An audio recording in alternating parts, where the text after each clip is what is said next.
Okay, guys, merong dumating dito na Honda ADV 160 na matte white. Ang problema, meron siyang naging mancha sa kanyang pintura, no? Ito, papakita ko sa inyo. Okay, so kung mapapansin niyo, ayan, yung parang dark spot na yan. Ito. Yan. Mancha yan guys ng car cover, ayan. Kumawa siya, no? So yung car cover daw na ginamit dito ay yung parang kapote ang material. Ayan, no? Yung dito guys, natanggal natin yung sa body. Ang magiging malaking problema natin dito, nasa kanto yung mga mancha. Ayan, no? Kasi syempre pag naka-cover siya, lahat ng friction nasa mga edges, no? Kaya yung mga nagpapagawa dito sa amin, hindi namin talaga sinasuggest yung cover, no? Kasi kada tanggal ninyo, kumakayo dyan sa mga edges, nagkakaroon ng gasgas. Sadly, dito ang naging problema. Ayan po. Ayan. Kita naman ninyo, no? So, ang naging problema na ito, white siya. Kitang-kita ngayon yung mancha niya. Yun nga lang, hindi natin siya pwedeng i-risk na tanggalin, no? Although yun dito kasi sa mga flat surface, kaya natin siyang alisin, no, sa pamamagitan ng polishing. Kasi agree naman si sir na kahit maging semi-gloss na, basta matanggal lang itong mga mancha. Kaya lang ang malaking problema natin dyan, itong mga nasa edges. Yan. Katulad yan. Napakarami niyan, no? Halos lahat ng part meron. Ayan, no? Meron din siya sa kabila. Ayan. No? So ang intention ni sir, maingatan yung motor, napasama pa. Ayan, hanggang sa kabilang part ng motor meron, no?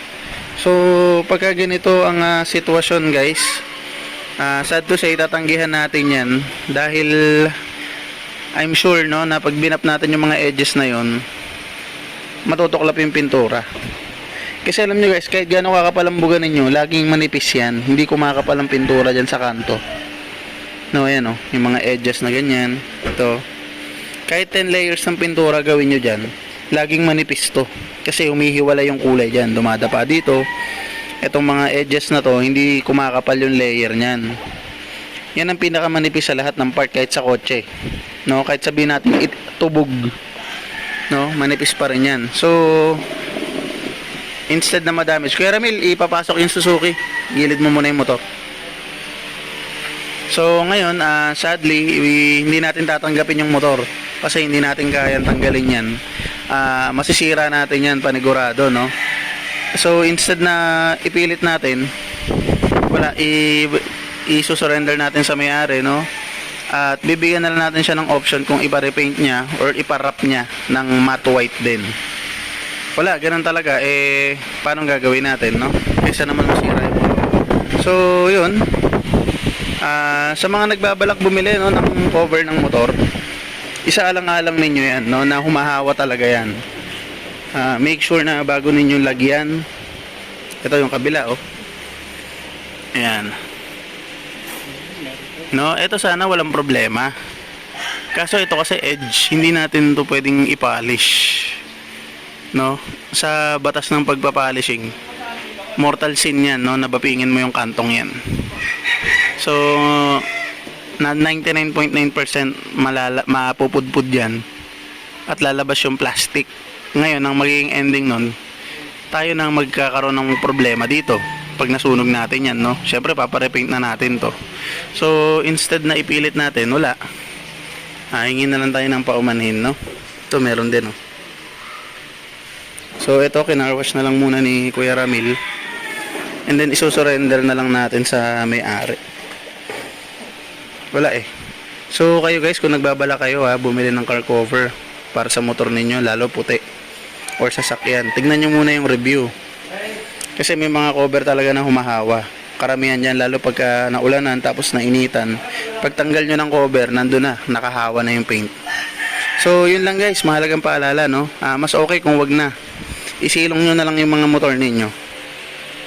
Okay. So ito, pinapaliwanag na lang ni Kuya Ramil. Ayan, no?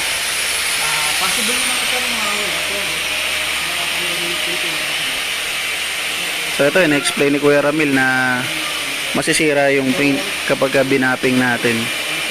So yun, hopefully maintindihan ni sir. Eh, wala, sayang oh. Magkaroon kami ng problema. Bagong-bago to. Ito kasi sir, puro kanto. Ito kasi sir yung pinaka-isip sa natural. So pag bilat natin ito sir, ay hindi ko lang ito yun. Pero pag galing dito sir, kung gusto pala natin ng ganyan. Kasi dapat, So yun, ang ironic dito, no, binili ni sir yung cover para maprotektahan yung motor. Otherwise, ang problema pala ay napasama pa, no. Wala eh. So yun, nakakalungkot lang, no, dahil syempre maayos yung owner, gusto niya maprotektahan yung kanyang motor, kaya binilan niya ng ganun. Kaya lang napasama pa si sir, no. So yun, wala, hihingi na lang talaga tayo ng pasensya sa kanya, no. Mahirap magaling dito, lalo na yung quality na kataya. Syempre masisira naman yung pintura ng kanyang Honda ADV 160 na napakaganda, oh, bagong bago. At sa lahat ng ADV, ito yung favorite color ko pa naman, yung matte white nila, no. So ito, kinakausap na lang ni Kuya Ramil si sir.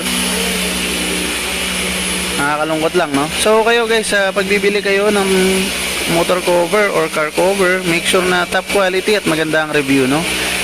Number 1 dyan yung pagkupas. So wala, wag nating isaalang-alang yung porket mura, no, lalo sa online shopping. Tignan natin yung review. At mostly talaga kailangan maging maselan tayo sa pagpili ng materials pagdating sa car cover. Kasi syempre hahawa yan. Lalo na to puti, napakaganda pa naman. So yun, naintindihan ni sir. At okay lang naman sa kanya na yun nga, siguro magiging option na lang ni sir is ipa-repaint or ipa-wrap. So yun, wala, ganun talaga.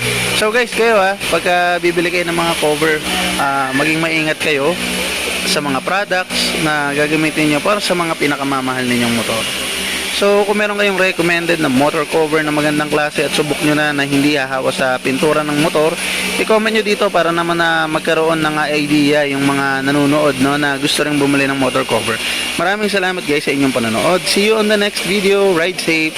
Ciao!